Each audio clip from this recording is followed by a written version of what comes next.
Empezaremos. Se ve muy bien.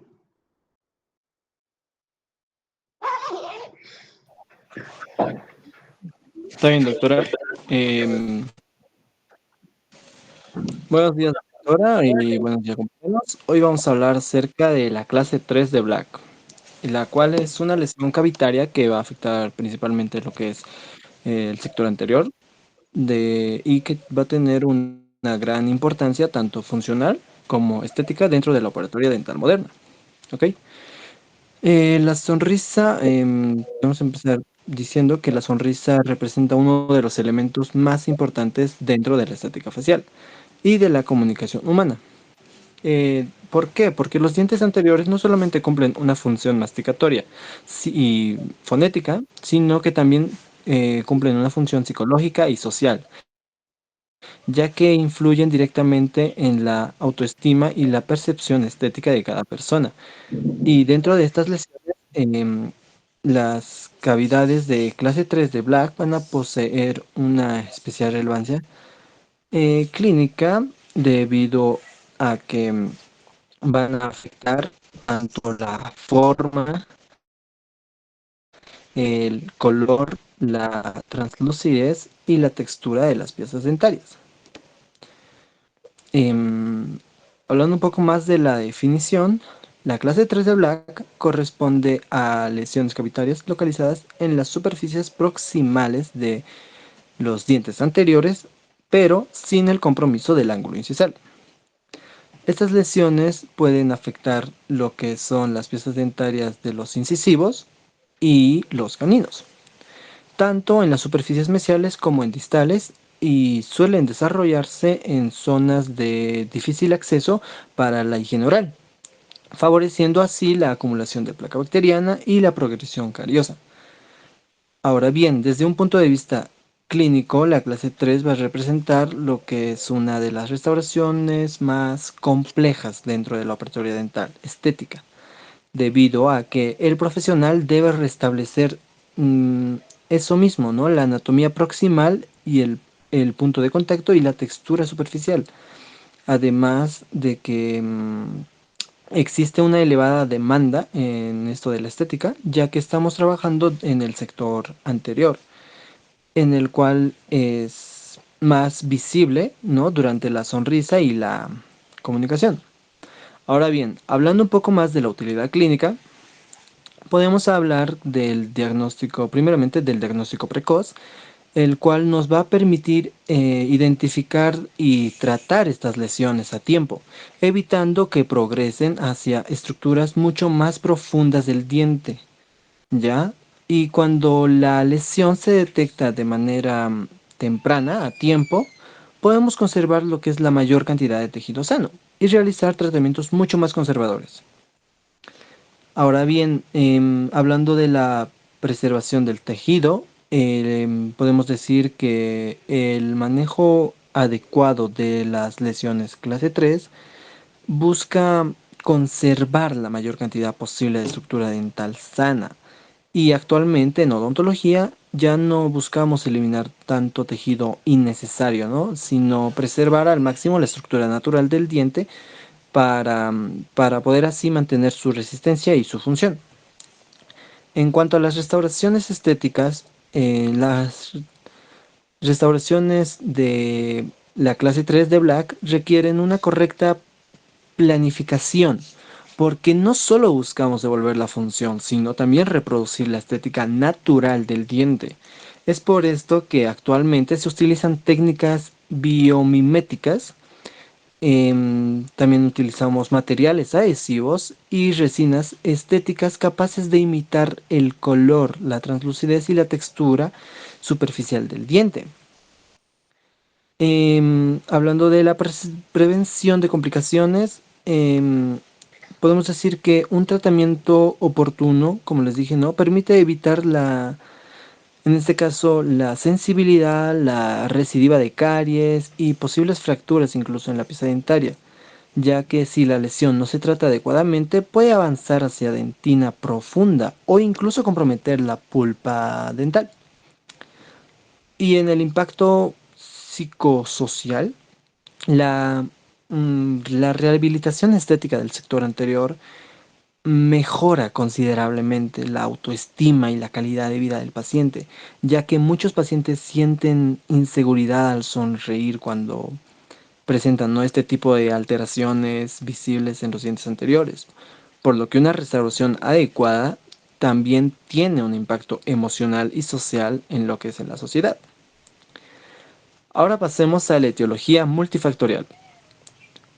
Como primer punto podemos hablar de la acumulación de placa bacteriana, la cual es uno de los principales factores en las superficies proximales, ya que esto ocurre especialmente cuando existe lo que es el déficit de higiene en zonas orales donde el cepillado dental no logra ingresar, ¿no?, correctamente. Además de que en estas áreas suelen existir mayores retenciones de alimentos, lo que favorece la proliferación bacteriana y donde las bacterias van a metabolizar los carbohidratos y producen ácidos que desmineralizan progresivamente el esmalte dental. Ahora, pasemos a la anatomía proximal y el apiñamiento dental. Podemos decir que aquí el apiñamiento dental va a disminuir el acceso adecuado al cepillado y al hilo dental. ¿Por qué? Pues porque los dientes se encuentran muy juntos o superpuestos, ¿no? Y cuando esto sucede, el paciente no puede limpiarse correctamente las superficies proximales. Y esto pues favorece lo que es la acumulación de placa y restos alimenticios, creando así un ambiente ideal para el desarrollo de la caries interproximal. ¿Ya? Ahora bien, pasando a las alteraciones craniofaciales y los síndromes que van a estar asociados, podemos hablar primeramente del síndrome de Down, ¿no? Que como todos lo conocemos son pacientes que en este caso en importancia odontológica, digámoslo así, en este caso de la clase 3, suelen presentar lo que son la maloclusión y el apiñamiento dental. También presentan alteraciones en la posición dentaria y dificultades incluso en la higiene oral, ya que todo esto va a favorecer lo que es la acumulación de la placa bacteriana, aumentando así el riesgo de lesiones proximales. Ahora pasando al síndrome de Appert. En este síndrome pueden existir lo que es la hipoplasia maxilar, la compresión del arco dental y un apiñamiento severo. ¿Ya? La disminución del espacio dental, al igual que en el síndrome de Down, va a dificultar la higiene y va a favorecer el desarrollo de caries. Y hablando del síndrome de Treacher-Collins, este síndrome, como todos, no sé si han visto la película, pero en este síndrome podemos ver que se producen alteraciones del desarrollo facial y por ende la malposición dentaria, ¿ya? Estas alteraciones podemos decir que también van al igual que los demás, van a dificultar lo que es la higiene y aumentar la susceptibilidad de caries en este tipo de pacientes. Ahora bien, hablando de los traumatismos dentales. Ya, los traumatismos pueden producir fracturas proximales en dientes anteriores y a su vez la pérdida parcial de estructura dental. Cuando esto ocurre, muchas veces se requieren restauraciones, ¿no?, en este tipo de clases para devolver dichamente eso, la función y la estética al diente afectado. ¿Y cómo se dan estas restauraciones? Bueno, también pueden tener complicaciones, las cuales van a ser unas restauraciones defectuosas, que van a que pueden crear nichos retentivos donde se acumula la placa bacteriana. Un claro ejemplo de un nicho retentivo van a ser los retenedores que muchos pacientes pueden presentar y llegarnos a la clínica. Además de que podemos favorecer la microfiltración marginal, permitiendo el ingreso de bacterias entre la restauración y el diente, aumentando así el riesgo de caries recurrente proximal. Ahora pasemos al diagnóstico, ¿de acuerdo? En el diagnóstico, primeramente, vamos a tener lo que es una inspección visual. Esto, ¿qué podemos observar, no? Nos preguntamos nosotros. Pues durante la inspección clínica podemos observar lo que van a ser los cambios de coloración, la pérdida de translucidez, sombras oscuras proximales y pequeñas fracturas del esmalte, ya que la pérdida de translucidez ocurre porque el esmalte desmineralizado ya no transmite la luz de manera normal. ¿De acuerdo? Ahora pasando al punto 2 que vamos a ver, vamos a utilizar también una radiografía de Bitwing, la cual es muy importante en este tipo de clases, ya que nos permite detectar lesiones proximales, que muchas veces no son muy visibles clínicamente, ¿no? Cuando vemos una caries interproximal con apertura pequeña, pero con implicaciones de dentina, digamos, profunda, las cuales no se pueden evaluar, entonces requerimos de este tipo de examen donde nos va a poder ayudar a evaluar la profundidad de la lesión. Vamos a también observar la cercanía, si tiene con pulpa o no, y planificar así el tratamiento que vamos a aplicar.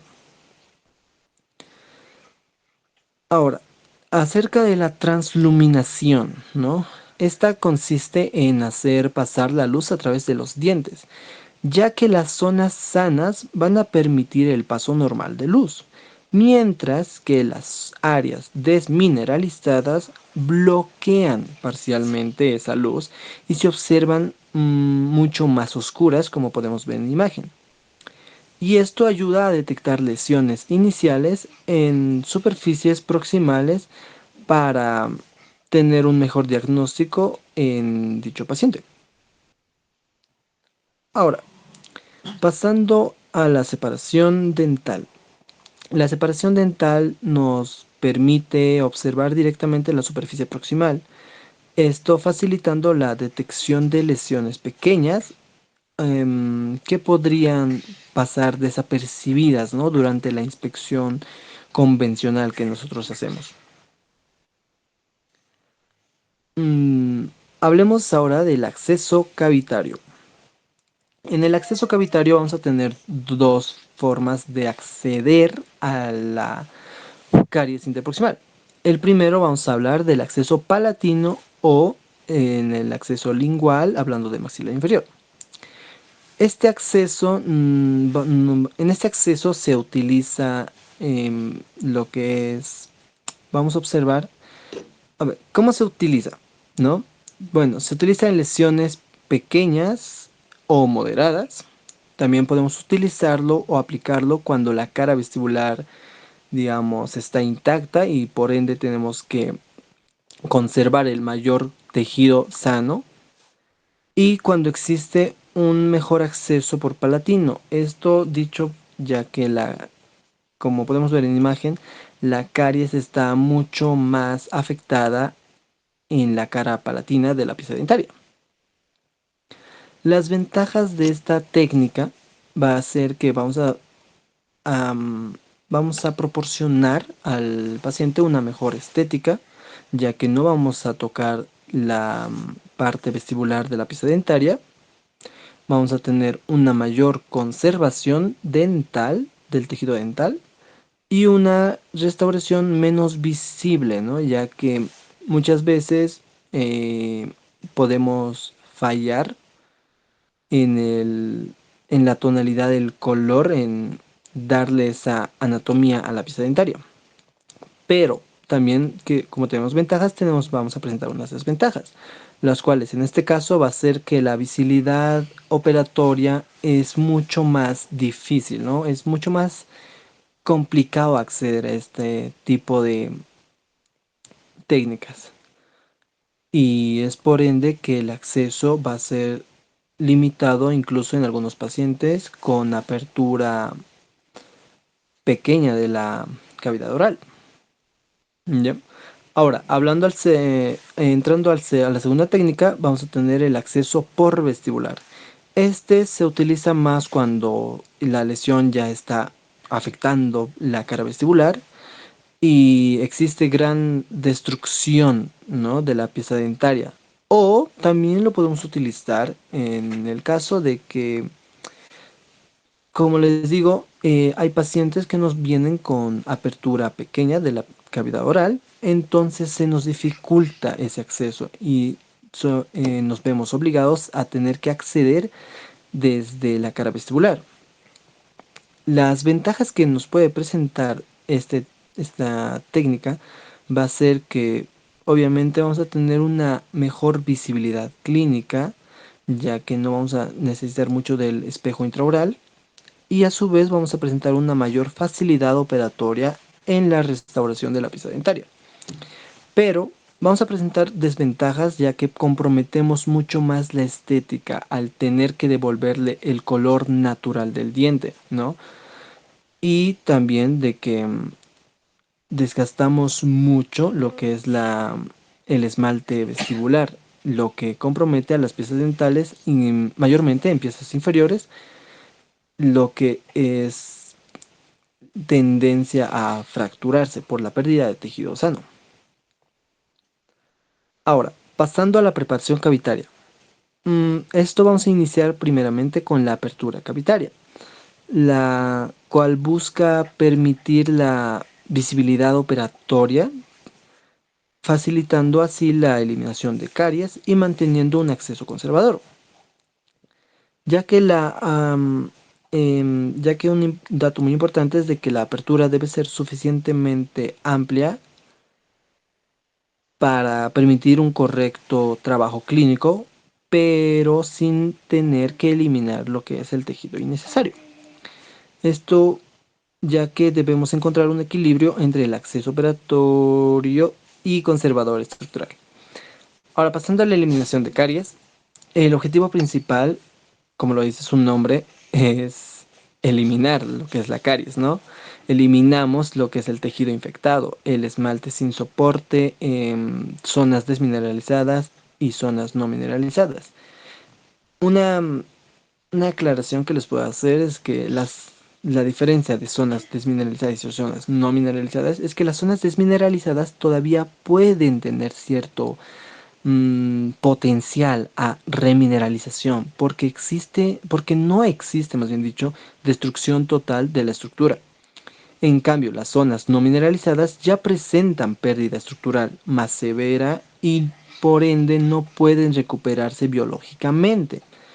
La importancia de esto es que para evitarlo, no, la eliminación de caries es importante para evitar lo que es dichamente las recidivas, la sensibilidad y el fracaso restaurador. Ahora bien, hablando de la conservación del tejido dental, esto es importante ya que debemos conservar la estructura dental, ya que conservar la estructura dental va a fortalecer lo que es el diente y va a mejorar un pronóstico restaurador óptimo. Y también cuando eliminamos demasiado tejido, debilitamos el esmalte y aumentamos el riesgo de fractura, como les había mencionado anteriormente. Y además de que en futuras restauraciones se va a presentar mucho más complejas, ¿no? Hablando de la protección del diente vecino, en el punto 4, durante la preparación, esto se va a dar más que nada durante la preparación cavitaria, donde las fresas pueden rayar el diente adyacente y producir daño iatrogénico, ya que en dichas superficies rugosas favorecen la acumulación de placa bacteriana. ¿Y cómo podemos prevenir esto? Pues con el uso de matriz metálica con el uso de una matriz metálica protectora o el correcto control del instrumental.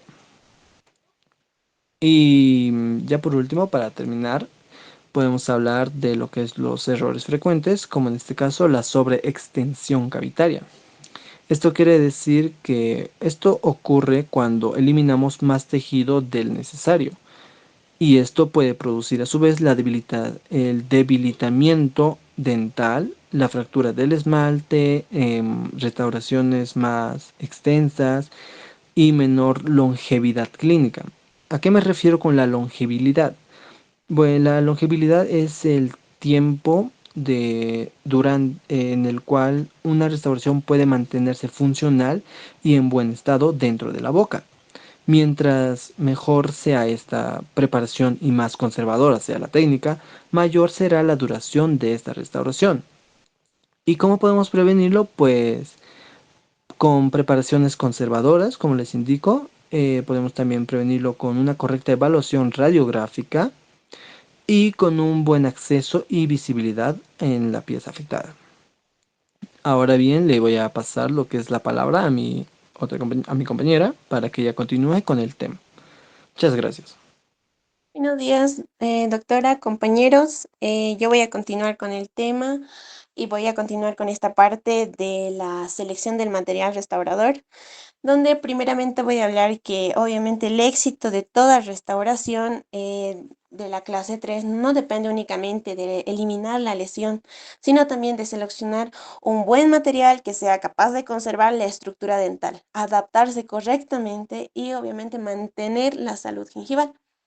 Por eso, uno de los materiales en los cuales está indicado para este tipo de lesiones es la resina compuesta. Ya, ¿por qué la resina compuesta? Uno, sabemos que mayormente por su alta demanda estética, ¿no? Otro, porque nos permite preparaciones conservadoras. Al decir conservadoras, como lo había dicho mi compañero, son cavidades pequeñas en donde no tenemos que eliminar tejido innecesario, no tejido sano, ¿verdad? Entonces, también nos permite adaptar bien a las cavidades proximales pequeñas que vamos a tener en este tipo de lesiones, como es la clase 3. Va a facilitar, obviamente, la reconstrucción del punto de contacto, donde mayormente nosotros nos hemos dado cuenta que cuando hicimos tal vez un encerado diagnóstico, que ahora se le llama terapéutico, nosotros nos quedaba el diente bien delgadito, ¿verdad? Y en este punto es donde la resina compuesta nos ayuda porque tiene un manejo más fácil para llegar a esos puntos proximales en donde tenemos que reconstruir lo que es el punto de contacto. Esta resina también nos ayuda a lo que es el buen pulido, porque como les mencionaba al inicio, son dientes anteriores que estamos trabajando y los dientes anteriores, como sabemos, son de mayor visibilidad. Entonces tenemos este tipo de resinas o las resinas nos ayudan a presentar un buen pulido superficial. También nos ayuda a la resistencia adecuada de los dientes anteriores, que como nosotros sabemos, mayoría de los dientes, o sea, tenemos fuerzas de carga oclusal en los dientes anteriores, sí, como por ejemplo en el canino. En la guía canina, nosotros vamos a presentar una carga mayor en este tipo de dientes, ¿no? Y por eso tenemos que adecuar una buena resina que tenga una buena resistencia también, no solamente porque son dientes anteriores, no va a tener fuerza oclusal. Entonces, la resina es una de esas propiedades que nos va a dar. Otro material que les puedo presentar para este tipo de lesión es el ionómero de vidrio. ¿Cuándo lo podemos utilizar? Cuando, por ejemplo, hay pacientes con alto riesgo cariogénico, con pacientes con lesiones cercanas a la encía o pacientes que tienen una higiene deficiente. ¿Por qué? ¿Por qué usamos el ionómero de vidrio? Porque ya sabemos que en su composición del ionómero de vidrio hay flúor, libera flúor y esto va a ayudarnos obviamente cuando tenemos alto riesgo cariogénico, tolera mejor la humedad y nos ayuda en el control de la caries recurrente. Ya, en este caso lo utilizaríamos el ionómero de vidrio, pero obviamente tiene sus desventajas, donde uno ya sería porque no tiene mayor, o sea, no tiene alta demanda estética, tal vez tiene un poco menor resistencia mecánica o tal vez tiene menor capacidad de pulido, pero solo en estos casos podríamos sí utilizar el ionómero de vidrio. Bien, entonces, pasando a esto, quería hablarles sobre este tema de relación del material con el éxito clínico. Cuando ya hemos elegido nuestro material, también tenemos que ver qué problemas podemos tener. Por ejemplo, la acumulación de placa. Cuando nosotros viene un paciente y tiene mucha acumulación de placa y nos dice, ese diente me han hecho una restauración, entonces, ¿qué es lo que vamos a ver nosotros? Obviamente han manejado un material que tiene, o sea, que no tiene buen pulido, ¿ya? Y hay muchos profesionales que, por ejemplo, utilizan una resina tal vez barata, una resina en la que no tiene buenas propiedades, ¿ya? Y es por eso que llega a este tipo de problemas. Un material con mal pulido deja una superficie rugosa. ¿Y esto qué va a causar en el paciente? Una retención de placa, inflamación gingival, va a haber pigmentación. Lo mismo con la inflamación gingival, que causa porque nosotros hacemos un exceso o mala adaptación proximal del material. En acá nosotros vamos a exceder mucho el material, no hemos restaurado bien con la anatomía que deberíamos restaurar y va a haber estos excesos. ¿Y qué va a causar en el paciente? Irritación gingival, enrojecimiento, sangrado. ¿Qué pasa cuando viene un paciente con fractura de restauración? Va a haber, o por qué pasa este tipo de fractura? Porque el material no tenía poca resistencia. Ayer nos han hablado de cuando los materiales tienen menor o sea, los que tienen grano fino van a tener mayor resistencia, ¿verdad? Entonces, si nosotros elegimos un material que no tiene grano fino, no va a tener resistencia y es por eso que ocurren este tipo de fracturas. O tal vez el mal manejo del material va a ocurrir la fractura gingival, la pérdida de la restauración.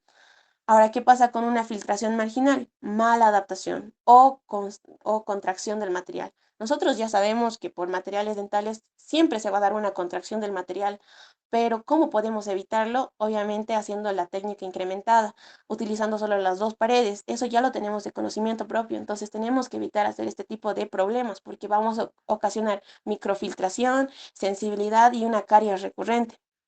Y por último, ¿qué es lo que siempre llega a nuestro paciente? Me han hecho una restauración en ese diente, pero tiene caries.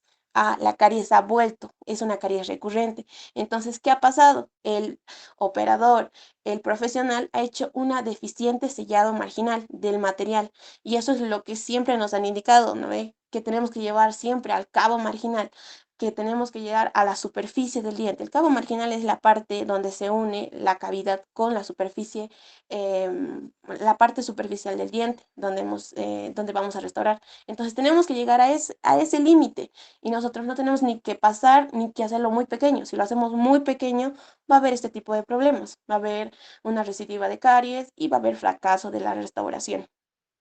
¿Ya? Ahora, otro punto muy importante para este tipo de lesiones es la toma de color. En restauraciones de clase 3, una correcta toma de color es muy importante porque los dientes anteriores se encuentran en una zona altamente visible.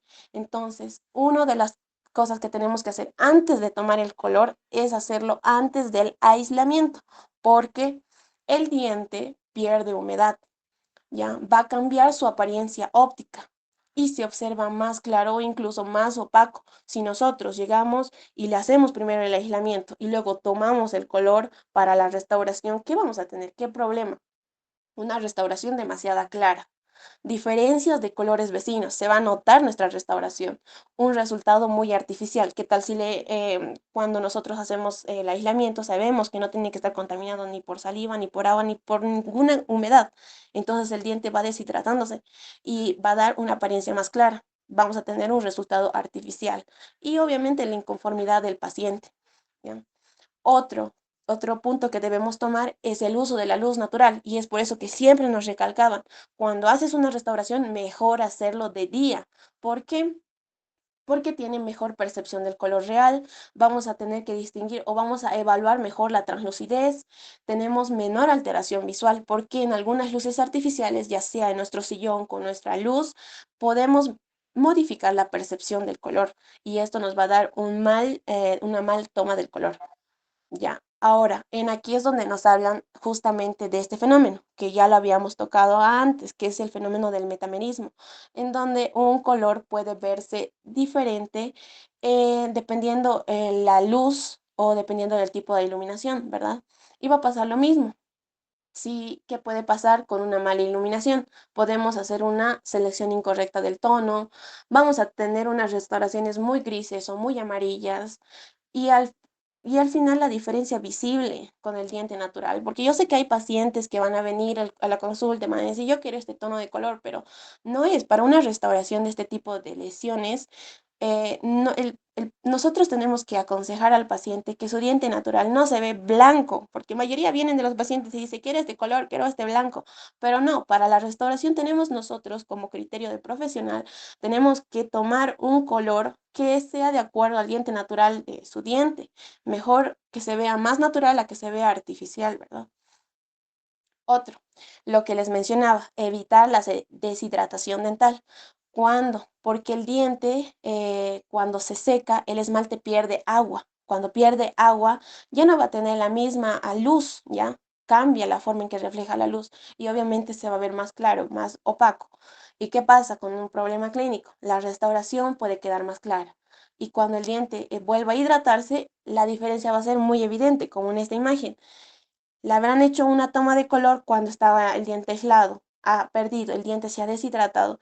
Cuando el diente se ha vuelto a hidratar, ¿qué ha pasado? Mira, se nota la restauración, se nota que en el centro le han puesto una resina y se ve obviamente más claro. Y esto va a ser de inconformidad para el paciente. Al final de cuentas, igualmente va a ir con otro dentista, se lo va a sacar porque no le va a gustar.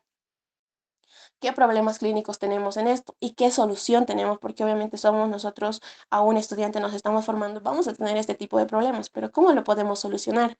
Uno, vamos a tener el punto de contacto abierto, lo que les decía. Vamos a hacer una restauración, a veces hacen restauraciones con llaves, ya para las resinas, pero hay otros que lo hacen a mano alzada. Entonces, en este tipo, cuando hacen a mano alzadas, puede que les salga el punto de contacto muy abierto, ya. ¿Qué consecuencia va a tener? Una impactación alimentaria. Ahí se va a acumular alimento, va a crear placa, se va a crear una caries. Pero ¿qué tenemos de solución? Una adaptación, una muy buena adaptación de la matriz de la cuña, ¿ya? Otro problema, el exceso de resina. Cuando hacemos un exceso de resina, va a haber inflamación gingival, pero nosotros tenemos que hacer un buen acabado y un pulido proximal. Dejar caries, una caries recidivante. Si nosotros dejamos caries recidivante, entonces, ¿qué tenemos que hacer a la próxima? Mejor inspección y control visual. Rayar dientes vecinos, lo que nos decía también. Esto es un daño iatrogénico porque no hemos cuidado bien a sus dientes vecinos. Nosotros hemos bien manejado lo que es la parte donde está la lesión, pero no nos hemos preocupado de sus dientes vecinos, no hemos visto si realmente estamos ocasionando otro daño más a lo que son sus piezas vecinas. Entonces, por eso también tenemos el uso de la matriz protectora. La sobreextensión cavitaria, que va a ocasionar un debilitamiento dental. Entonces, para esto tenemos que hacer una buena preparación conservadora. ¿Ya? Ahora sí, con el último, que es el acabado y pulido, que es lo más importante. Nosotros podemos hacer bien nuestra restauración en este tipo de lesiones. Podemos tener bien, podríamos haber respetado bien nuestro protocolo de adhesión, ya el diente ha quedado bien con una buena anatomía, pero ¿qué es lo que fallamos? En el acabado y pulido. ¿Por qué es importante? Porque si no pulimos bien, no hacemos un buen acabado, va a haber superficies rugosas. ¿Y qué hemos dicho en superficies rugosas? Se va a acumular placa y otra vez va a haber una caries que corrige excesos de resina. Al momento del acabado y el pulido, nosotros podemos sacar los excesos que tal vez nos hemos sobrepasado con el uso de la resina. Mejorar la anatomía proximal. Este tipo de lesiones se dan en las partes proximales, en lugares donde mayormente es muy difícil acceder. Entonces, ¿qué podemos hacer? Mejoramos esa parte cuando hacemos el pulido y el acabado, mejoremos esa parte proximal. Ya, y es lo que les decía, muchos de los problemas clínicos van a aparecer por un mal acabado. Ahora, entonces, ¿qué instrumentos utilizamos? utilizamos lo que son los discos abrasivos, más que todo para el acabado y el contorno de superficies vestibulares. Utilizamos tiras abrasivas. En este tipo de lesiones, más que todo, sí utilizamos tiras abrasivas, porque son partes proximales. Les dije que no llega bien esa, no tenemos buena visibilidad de esas partes. Entonces, las tiras abrasivas nos permiten pulir zonas proximales donde no llegan los discos. Las gomas de pulido suavizan la superficie y mejoran el brillo final. Y las pastas abrasivas proporcionan obviamente el brillo final y disminuyen la rugosidad. Ahora, otra vez, vámonos a los problemas que podemos tener. De nuevo, otra vez la superficie rugosa. Y es siempre lo que vamos a tener problemas cuando hacemos el acabado o el pulido. No tenemos que dejar la superficie rugosa porque hay acumulación de placa. El exceso proximal. Cuando tenemos exceso proximal va a haber inflamación del gingival y esto no se va a ver ni bien estéticamente porque están en los dientes anteriores, así que no se ve bien. El contorno incorrecto. Y eso es lo que les decía, cuando hacemos unas resinas a mano alzada, mayormente no muchos van a tener esa habilidad de hacer una buena anatomía dental. Entonces, ¿qué va a provocar? Un contorno incorrecto del diente y aquí se va a acumular alimento y otra vez vamos a tener recidiva de caries en el pulido deficiente. Cuando hay un pulido deficiente, ¿qué pasa? Y una pigmentación temprana, una mala anatomía proximal. Va a tener dificultad el paciente para la higiene. Díganme si en esta imagen ustedes piensan que ahí se puede pasar el hilo dental, el paciente va a poder pasar su hilo dental, va a poder cepillarse de manera correcta. No, porque mira, los puntos de contacto están incluso muy marcados, la resina está muy compactada, no va a poder, va a dificultar más que todo la higiene del paciente. Y en aquí otra vez se va a crear lo que es la placa, se va a acumular la caries y de nada va a servir todo el trabajo que hemos hecho. Así que todos estos problemas, como les mencioné al inicio, es muy importante saberlos porque cuando estemos ya en clínicas, cuando estemos con un paciente real, no va a ser lo mismo que estemos trabajando con un taipodonte. Nosotros vamos a tener que manejar este tipo de problemas y como les dije al inicio, si hay problemas siempre hay solución. Entonces es lo que más nos estábamos queriendo enfocar más que todo en este tipo de lesiones de Black clase 3. Eso sería todo. Muchas gracias. Muy buen trabajo.